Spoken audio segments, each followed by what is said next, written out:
Welcome to Pause for Peace with me, Pastor Jule. And if you're joining me for the third week in a row, I am sharing with you about my recent travels to southern France, having an amazing experience being able to explore a little bit in southern France in Marseille and St. Mary's de la Mer, but primarily spending my time in a beautiful monastery. I spoke about it in our last episode.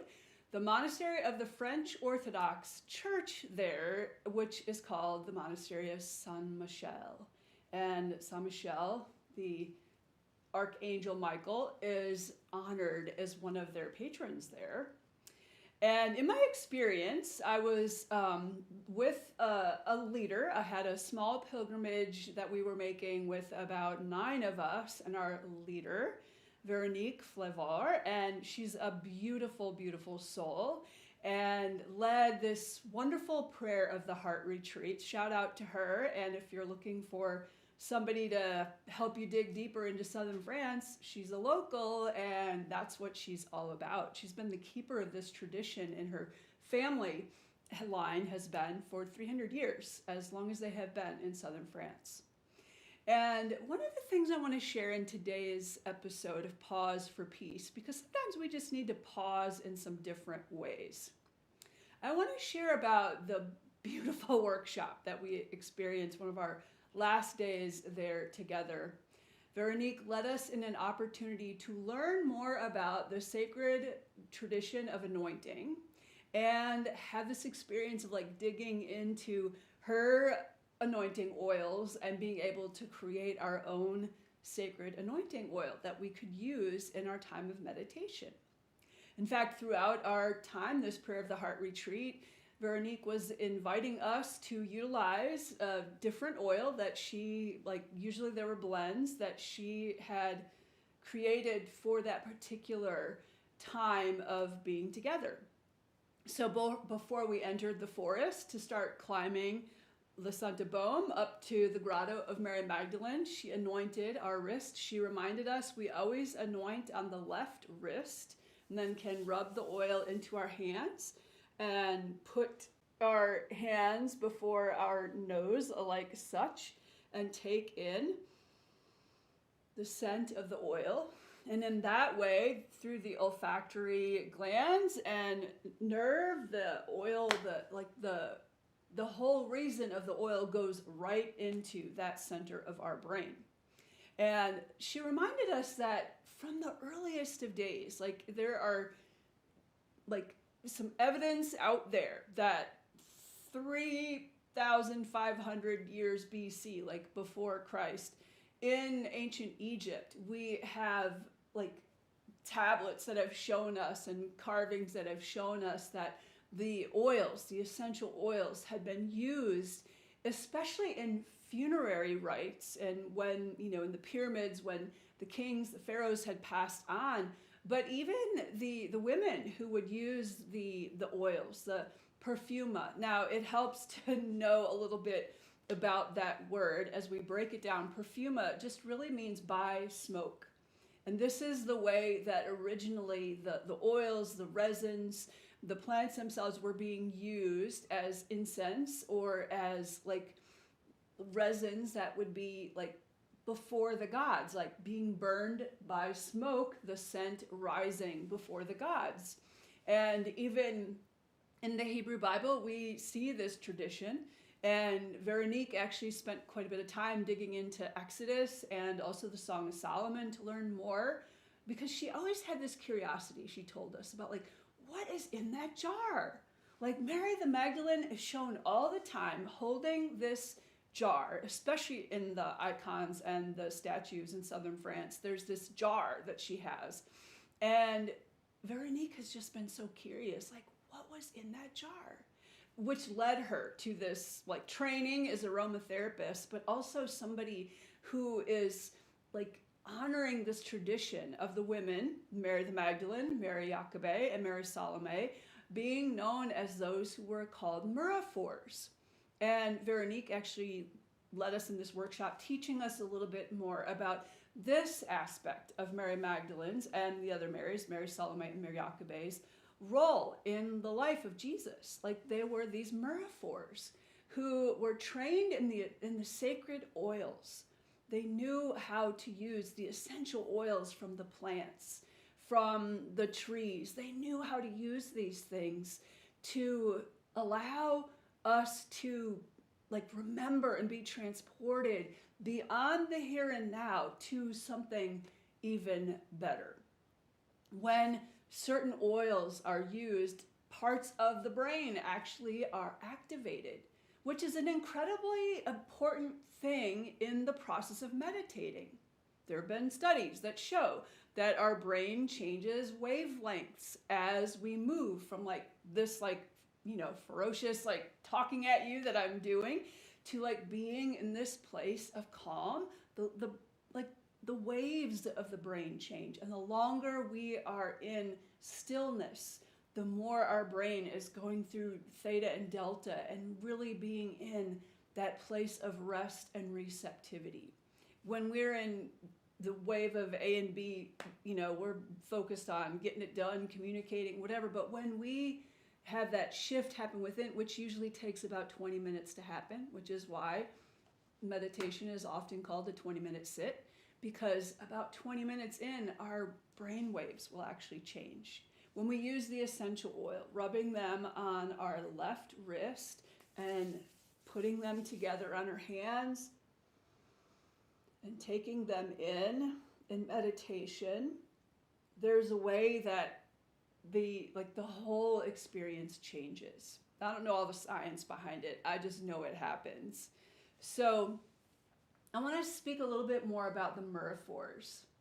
And I did ask Veronique, how did these women learn to be Myrrhophors? Where did this tradition come from? And she said, they just knew. Now, I suspect they actually had been trained in some form of thing, like an aromatherapist would go to training today. Yes, of course, there's that innate wisdom and that passed on knowledge that happens, especially with the oils around women, because women were often the ones who were performing these roles of having the ability to heal in the home using the natural herbs and oils that were around. And even in these ancient traditions, the way that the oil is used to honor a loved one, the way that the oils are used to bring our awareness to God. Now, in the Hebrew Bible, this is not necessarily a task that's given over to the women, but you gotta wonder, what was Miriam's role in all of it? We have Moses, who's the lawgiver, leading the people of God to freedom. We have God saying his brother Aaron is going to become this priestly line. But what about Miriam, the sister that saved Moses out of the river to begin with, made sure that he even was able to grow? Miriam actually leads the dance. And Miriam is just the Hebrew way of saying Mary. And so it's very interesting to note that there's this long connection, possibly even all the way back to Miriam and whatever exactly her role was in this walk to freedom. We know from the Exodus stories in the Hebrew Bible that Miriam's role not only was to save Moses out of the reeds, but also was to lead the people in the joyous dance. She kept the beat. She led them in the actual celebratory act of finally being free. And if this is part of the tradition that Mary Magdalene keeps and carries on, then we have a lot of honoring of her to get to, I think. Because there's a way that as somebody who continues on that line of Miriam, there's a way that she can continue to urge us on to freedom and lead us in this joyous dance of life. Lead us in these incredible experiences of liberation. The Myrrhophors, which Veronique did not tie the Myrrhophors back to Miriam. That's me doing that. But the Myrrhophors, actually, Veronique shared with us that there were ways that they were taught to use specific sacred oils, oils that had been used in traditions, things like myrrh, Things like cinnamon was incredibly expensive. Things like cedar, like these incredible like plants, these that can be pressed, distilled, the oil extracted out of, and even burned in a way that would bring honor and would bring like a change in those who were participating and taking in those beautiful perfumes, those beautiful oils, the smell of them, but also can do something in, like, I think, really honoring the earth and honoring God in this connection that we have. These amazing plants that have been given, like, not for us to like trample upon, but to understand their wisdom and the connection of how they can help, in a helpful way, impact us for good and connect us back with God and with our truest self and with one another.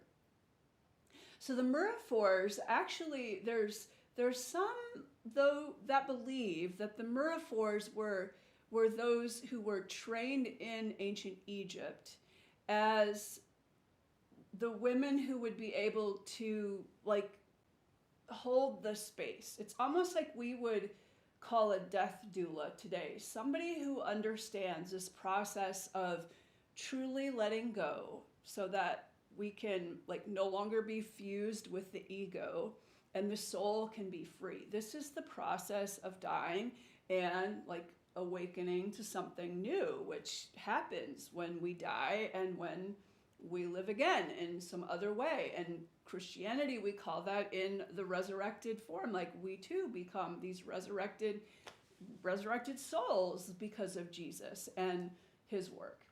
And so the Myrrhophors were those, some would say, Veronique doesn't claim this, but the Myrrhophors were those who were trained, had these initiations in which they knew how to journey with a soul, you might say. They knew how to prepare somebody to undergo this process of dying and living. This is why I think the story is being captured in the canonical scriptures, where Mary the Magdalene is first being named in the Gospel of Matthew, Mark, and the fourth Gospel, often called the Gospel of John. She is first named Mary, the one being called the Magdalene. That's what the Greek literally is reading, Mary the Magdalene. She's first being named at Jesus' crucifixion. She is being named as one who is like named first among the women, except for one place where Mary the mother, the Theotokos of God, the mother of Jesus, is actually being named first once in the Gospel of John. But the other times the women are present and named, it's Mary the Magdalene first. Mary Salome, Mary Jacobe. Sometimes we hear of a woman named Joanna. Joanna is in there. And these are the women that are understood as being the Myrrhophors. These women who use the sacred oils for a particular purpose, which changes our whole thought about what in the world was going on Easter morning, when the scriptures in their various forms are saying that Mary the Magdalene, by herself or with the other Marys, is heading back to the empty tomb. Because these were the women who would have been a part of preparing him. There are places in the Gospel of John where it's not yet shown exclusively as Mary the Magdalene, but Mary, the sister of Lazarus, is the one who is anointing Jesus after Jesus has brought Lazarus back to life. And the very next story is Jesus is being anointed there by Lazarus' sister, Mary the Magdalene. And he is like being prepared for his burial. He actually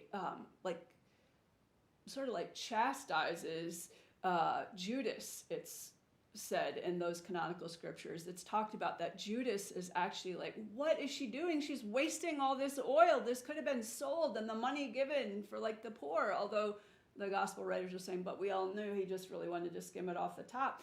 But he is complaining about this like waste in his eyes. And Jesus is saying like, let her alone. Wherever my story is told, it will be told in memory of her. This is what the canonical Gospels are saying, that Jesus was like saying about this act that she is doing. She is preparing him for his burial, for this experience of going through this death and life thing that he was about to go through in a really challenging way. So for today, I brought a few essential oils. If you're watching Pause for Peace, I invite you to pause and go grab yourself one of your essential oils. You probably have something somewhere in your home, even if all you have is like a lotion that is scented. We have a lot of lotions being scented with things like cedar or cedar wood. We have a lot of lotions being scented with lavender. Maybe you even have hand soap that's scented with rosemary and lemon and citrus. All these things are essential oils that are like put in all these products that we use all the time, because somebody knows that this is the property of the oil. This is the property of the plant and what it's good for. All right, so I just brought some of my own oils today. I have my own little representation of the sacred jar, the sacred oil jar that is shown. I have images behind me of Mary the Magdalene anointing Jesus, and one image is showing her like anointing over his head, and a couple images are showing her being at his feet, using her hair to anoint him.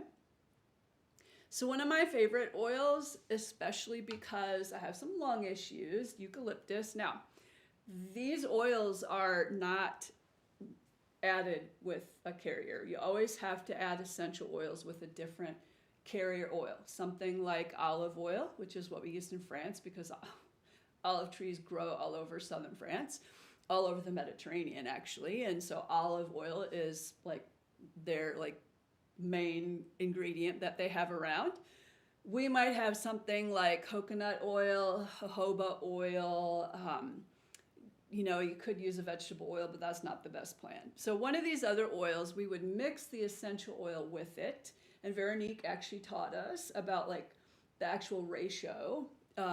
She taught us about the base notes of a blend, the heart notes of a blend, and the top notes or the head notes of a blend, and what the actual like ratio is of when you're making a blend to have like a sacred anointing oil, what you all would add. But I have today eucalyptus. It's very good for the lungs.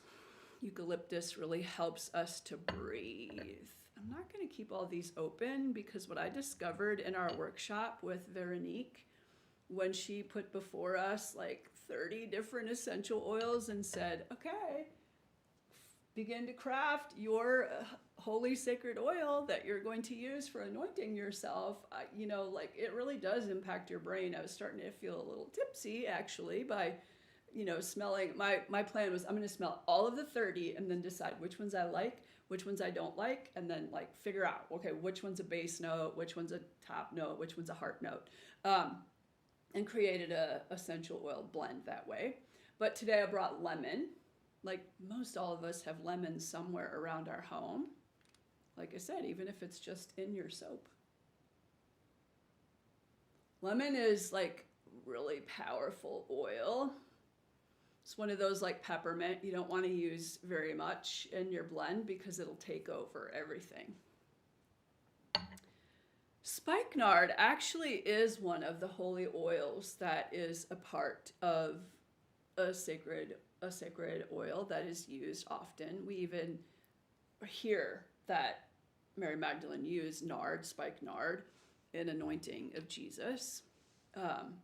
Spikenard from the Himalayas actually is like the incredibly expensive oil, especially in Jesus' day. This one is not from the Himalayas, and I have to say this particular spikenard is not my favorite. It's like this very potent, pungent smell. Not my favorite oil.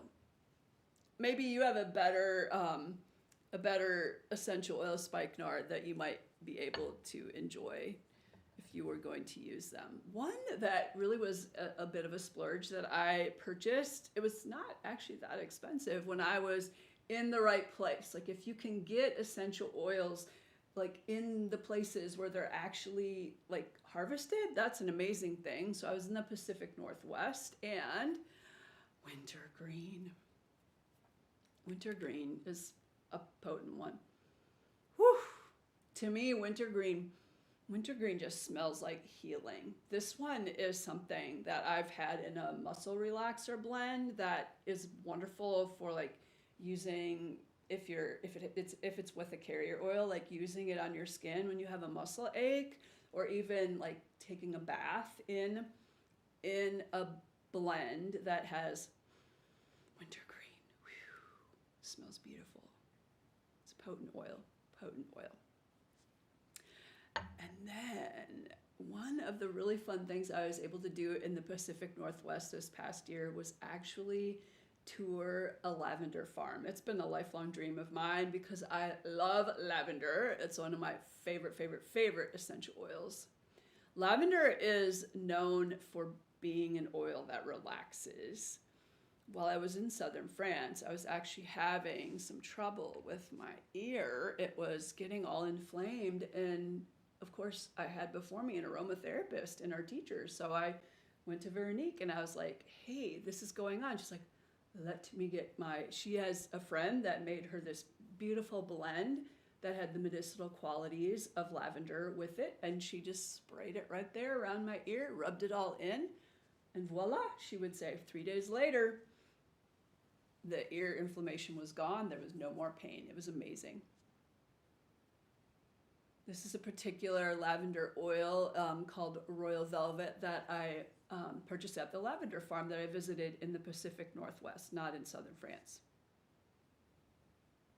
And the farmer there said that this is just one for fun, because it's really not like a plant, a particular like lavender plant species that will actually put forth a lot of oil, but it's her favorite lavender oil, and so she always makes them grow a little bit of it there at their farm. So what I want us to do is just, if you have been able to get yourself an essential oil, if you'll just take a moment to get yourself like centered. And what I want us to do is to anoint ourselves with our essential oil. I'm going to use a little bit of the carrier and a little bit of the lavender, because those are two that I love. And this would not be the way. You should really have these blended before you try to put them on your skin, but I'm doing them this way for our time here right now. And well, I'll go ahead and do it. I'm going to add my lavender to my carrier oil.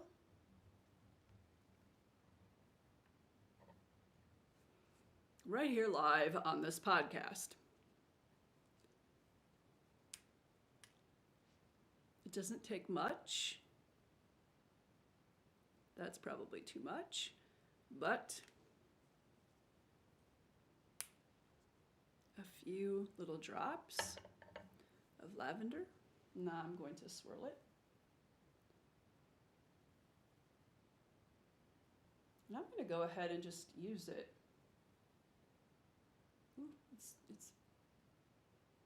Ooh, it smells beautiful. I'm going to use it as if I had a roller ball, and I'm just going to use it right on my wrist.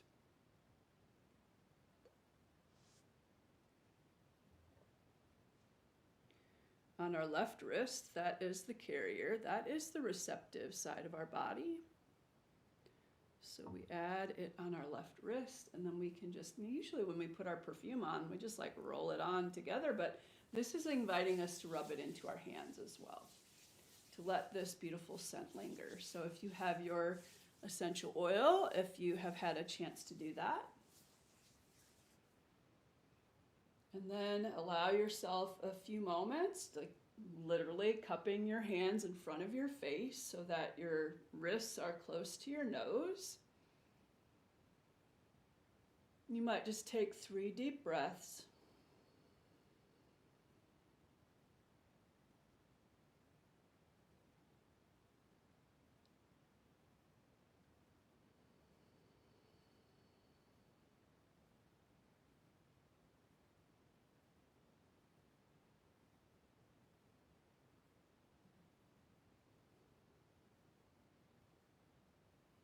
let's place our hands, palms up on our laps. You might not want to get the oil on your clothes. It is oil. It won't come out of your clothes easily.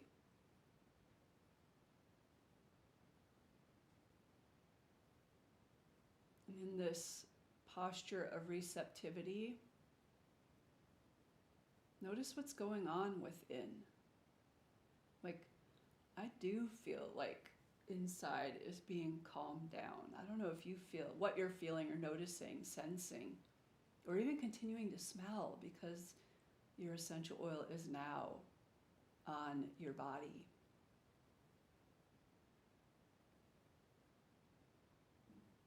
But imagine that in this space, God is able to speak in a new way to you. And it might be speaking by giving you something to see in your mind's eye. Or maybe you really will hear something. Or maybe you will just have a sensation. We call this God speaking to us. It doesn't necessarily mean that we're hearing words from the divine to us, but we are receiving a message from God through this instrument that is our body, because we are body and soul. That's what we are. That's how we've been made. It just is, every one of us. And so we can receive. Like, the oils are so grounding. They literally come forth from the earth, the plants and the trees, the resins that come forth from the trees. It's so grounding to be using essential oils, properly blended. You can buy them already blended, or you can learn how to blend your own and make a sacred anointing oil for yourself. And so as lavender just calms me down and has that way that it can heal, like that experience of my ear being healed by this beautiful blend of lavender oil while I was on this retreat. Lavender can remind me and allow God to speak this message of healing to me. And even the spiritual healing that I need. All these years I've been on the journey, and there's still things that need to be healed spiritually. There's still wounds and pains I carry from childhood and from early experiences in Christianity that were not always all that life-giving, from things I've experienced along the way, being in ministry, from the pains I carry of other people. They're all these ways that I can be spiritually healed. Like if you've used lemon is a cleanser. And so if you're using lemon as like a sacred oil for you, it might be allowing God to speak messages, show messages to you of how you're cleansed, how like before the divine, like amazing God of like sovereign of the universe, like you're seen as like absolutely beloved, like beautiful, amazing. You're cleansed of any other voices that would tell you anything else. These are ways the oil can get us in touch with the messages God is trying to give to us right now today. If you don't have any essential oils, like I said, use something that you can find in your home, or you might actually want to find an essential oil. Maybe go to somewhere where they sell essential oils. Here in Nashville, I think Cosmic Connection carries them. You can also go to places like Thistle Farms has some essential oils, and be able to like get a bit of a smell of them before you might want to add them to your collection of your meditation experiences. But the oils have the power to work in a very special way for all of us. And we can also use the oils in a way that honors these women that were a part of Jesus' life, that were a part of this whole like early days of whatever this Christ way was about. These women had a role to play as the Myrrhophors, the keepers of the sacred oil, who prepared him for his greatest journey. Thanks so much for being with me today, and I look forward to seeing you next time on Pause for Peace. Blessings.